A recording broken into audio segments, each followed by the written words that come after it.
Hi guys, welcome to tag my college. इस video में मैं बात करूंगी GGSIPU CET के MBA एक प्रोग्राम के बारे में।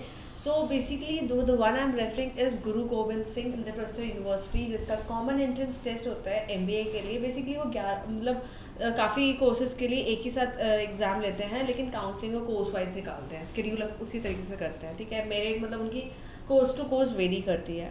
So basically this video will basically cover all about the eligibility as well as the counselling procedure of MBA if you want to take for the MBA, normal MBA counseling or normal MBA IT counseling. So I'll tell you the difference between both of them in this video. So very first we'll talk about the eligibility criteria for MBA. ठीक है, सो MBA की अगर मैं बात करूँ, अगर तुम MBA के लिए प्लान कर रहे हो IP यूनिवर्सिटी से, so you must have a recognised bachelor's degree with minimum of 50% marks in aggregate.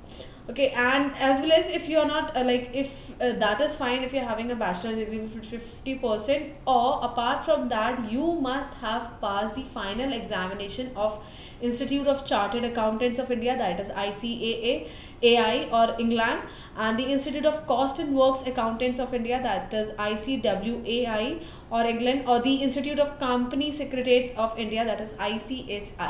So basically कई बार लोग BCom या CA या इनके एग्जाम्स के बाद भी MBA परस्यू करते हैं. So you must have that both of the degree if you are planning for the bachelor's. अगर तुमने बैचलर डिग्री में कुछ किया हुआ है, so you must have that 50%, and if you have gone through that CA line, तो तुम्हारे पास ये फाइनल एग्जाम्स में इन ऑर्गेनाइजेशन से फाइनल एग्जाम्स कंप्लीट करने होंगे. You must be pass with that final exams. So this was all about the MBA. अगर मैं eligibility criteria की बात करूँ, MBA इन इंफॉर्मेशन टेक्नोलॉजी, सो उसका थोड़ा सा वेरिएशंस आता ही आता है. उसमें क्या है कि तुम्हारे पास BE की डिग्री होनी चाहिए, BE या BTech की, MSc इन CS होना चाहिए, या MSc इन IT हो, या MSc इन इलेक्ट्रॉनिक्स हो, और अपार्ट फ्रॉम दैट अगर तुम्हारे पास MCA भी है तो that will also work, and all of them percentage should be 60%. Like अगर तुम BTech कर रहे हो तो BTech में तुम्हारी 60 होनी चाहिए. अगर कोई MSc का बंदा है CS ब्रांच से तो उसके पास भी 60 होनी चाहिए. Similarly goes for the all of the branches, all of the courses which I have written over here. ठीक है, तो ये बात थी सिर्फ एलिजिबिलिटी की. Apart from that, अगर आप the candidates who have appeared in the qualifying exam and waiting for their results, so they have to sign up an annexure, undertaking और self declaration form उन्हें sign up करना पड़ता है. So उसके लिए भी तुम्हें ध्यान रखना पड़ेगा कि अगर तुम ऑलरेडी इन सब डिग्रीज में हो, लाइक तुम BTech के फाइनल ईयर में हो, या अभी एग्जाम्स हैं, या अभी रिजल्ट्स बाकी हैं, मतलब पूरी तरीके से रिजल्ट डिक्लेरेशन में, सो उस केसेस में उन केसेस में you have to sign and separate annexure, और you can say the self declaration undertaking as well. ठीक है, तो ये थी एलिजिबिलिटी. अगर मैं बात करूँ पूरी प्रॉपर काउंसलिंग के बारे में, सो बेसिकली IP यूनिवर्सिटीज़ के common entrance test general MBA में लेते हैं और MBA IT में लेते हैं. ठीक है, उसके लिए तुम्हें एग्जाम देना पड़ता है. सेपरेट एप्लीकेशन फॉर्म्स होते हैं अगर तुम MBA या MBA IT में जाना चाहते हो, एंड एप्लीकेशन फॉर्म तुम्हारे ऑनलाइन मोड पे ऑनलाइन मोड में मिल जाते हैं. So basically before filling this form before commencing of the form filling, आप सारे अपने इंस्ट्रक्शंस पढ़ लो, अपनी डिटेल्स को इंश्योर कर लो कि आपने जो डिटेल्स डाली हैं वो सही है नहीं है. एप्लीकेशन फॉर्म में अगर आप पर्सनल एजुकेशन वर्क एक्सपीरियंस ये सब डाल रहे हो तो ये भी एग्जैक्ट करेक्ट डालो, बिकॉज आगे बहुत ज़्यादा प्रॉब्लम आएगी, क्रॉस वेरिफिकेशन में चक्कर पड़ जाएगा. एंड अगर आप अपलोड जो भी उनकी मेजरमेंट्स दी होती हैं अपलोड की, या जो भी इंस्ट्रक्शंस स्पेसिफाइड होते हैं उसके अकॉर्डिंग चलो तो ज़्यादा बेटर है. ठीक है, एंड उसके बाद इन सब चीज़ों को जब आप फिलअप कर लेते हो उसके बाद आप फॉर्म भरते हो. ठीक है, फॉर्म भरने के बाद रिजल्ट आता है. रिजल्ट के आने के बाद बेसिकली काउंसलिंग का कंसेप्ट सामने आता है. So if you are planning to take admission in IP University's MBA course, so you have to attend this counseling, that is GGSIPU CET counseling जो होती है हर साल. So इसके venues और जो इसके जो काउंसलिंग के वेन्यूज़ होते हैं और इंस्टीट्यूशंस की लिस्ट होती है वो बेसिकली आपको नोटिफाई कर दी जाती है वेबसाइट पे. अपार्ट फ्रॉम दैट यहाँ पर काउंसलिंग फ़ी चार्जेस होते हैं, that is 1000 rupees which is non refundable.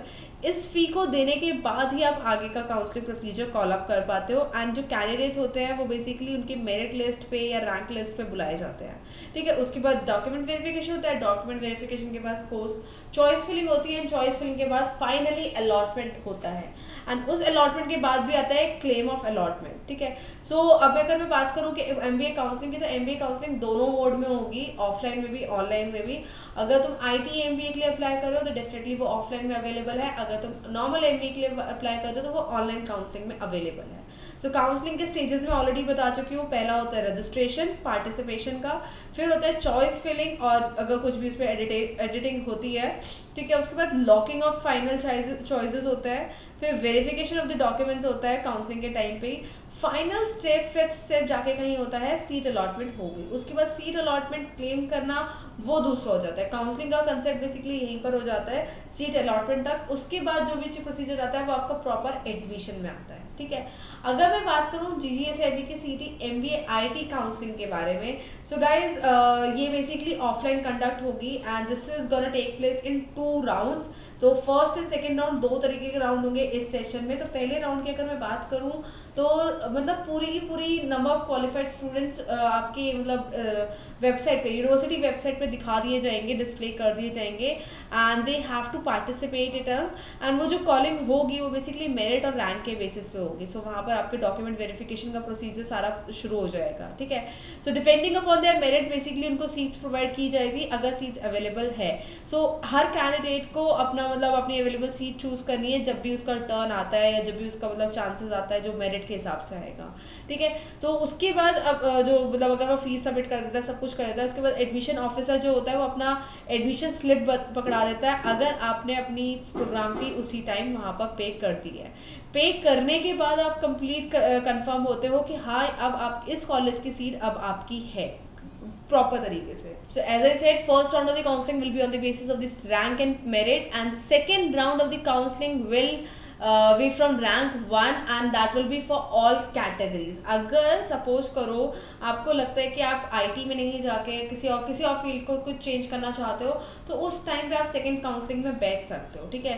And this will start from your rank 1 to all the categories and ये खाली सीट्स के लिए फॉर दी वेकेंट सीट्स के लिए होगी बेसिकली सेकेंड वाली and will be allotted on the merit list. So अगर आपसे फर्स्ट काउंसलिंग मिस हो गई है, अगर आप वहाँ पर एब्सेंट थे तो डेफिनेटली आप सेकंड काउंसलिंग के लिए भी बैठ सकते हो।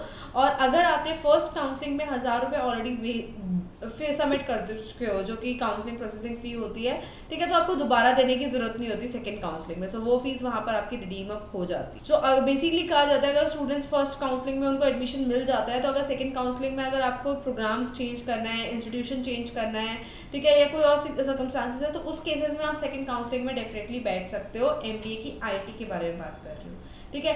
अब जो सीट सेकंड काउंसलिंग में अलॉटेड होंगी गाइज वो फाइनल होगी, उसके बाद आप चेंज नहीं कर सकते, उसके बाद आप एडमिशन विड्रॉ नहीं कर सकते बिकॉज आपको फीस अगर सबमिट कर चुके हो तो वो आपको वापस रिफंडेबल नहीं होगी।